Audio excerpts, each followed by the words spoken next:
Commodity market से जुड़ी हर खबर सिर्फ न्यूज मार्केट्स 24 पर। खबर काम की मार्केट 24, जिसमें आज की सबसे बड़ी खबर आ रही है किसान भाइयों के लिए कि एमएसपी पर गेहूं की खरीद में जो कमी आई है उसकी वजह से और निर्यात बढ़ने की वजह से कीमतों में उछाल आने का किसान फायदा उठा रहे हैं। इस खबर के बारे में आगे विस्तार से बात करेंगे, मगर उससे पहले अगर आप चैनल पर नए हैं तो चैनल को सब्सक्राइब जरूर कीजिए और साथ ही बेल नोटिफिकेशन को प्रेस करना बिल्कुल ना भूलिए। तो मीडिया सूत्रों के हवाले से खबर आ रही है कि देश के कई राज्यों में 1 अप्रैल से रबी सीजन की प्रमुख फसल गेहूं की न्यूनतम समर्थन मूल्य यानी एमएसपी पर सरकारी खरीद हो रही है। इस साल की तरह ही खरीद एजेंसियों की तरफ से इस प्रक्रिया को पूरा करने के लिए पूरी व्यवस्था की गई है, लेकिन इस साल किसान मंडियों में अपनी पैदावार लेकर नहीं आ रहे हैं। रूस और यूक्रेन युद्ध के वजह से भारत में निर्यात में बढ़ोतरी की संभावनाओं के बीच व्यापारी किसानों से बड़ी मात्रा में गेहूं की खरीद कर रहे हैं।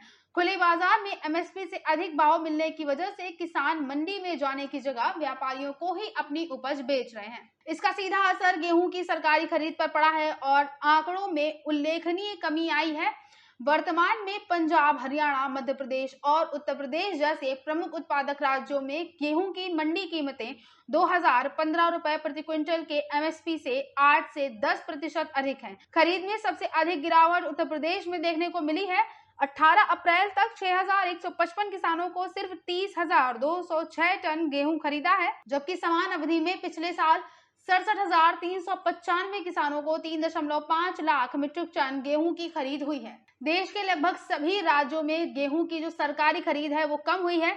पंजाब में अब तक 32.1 लाख मीट्रिक टन से अधिक गेहूं की खरीद की गई है, जबकि पिछले वर्ष इसी अवधि के दौरान 34.4 लाख मीट्रिक टन अनाज खरीदा गया था। पंजाब देश में गेहूं का सबसे बड़ा उत्पादक राज्य है और केंद्रीय पूल में सबसे अधिक मात्रा में अनाज का योगदान करता है। अन्य राज्यों का भी यही हाल है। मध्य प्रदेश सरकार को पहले से ही निर्यात को बढ़ावा देने का काम कर रही है। राज्य में निर्यात के लिए खरीदे गए गेहूं से मंडी करों और अन्य शुल्कों को समाप्त करने की घोषणा हुई है। राज्य में इस बार 9 लाख टन गेहूं की खरीद हुई है, जबकि पिछले साल 17 लाख टन गेहूं की खरीद हुई थी।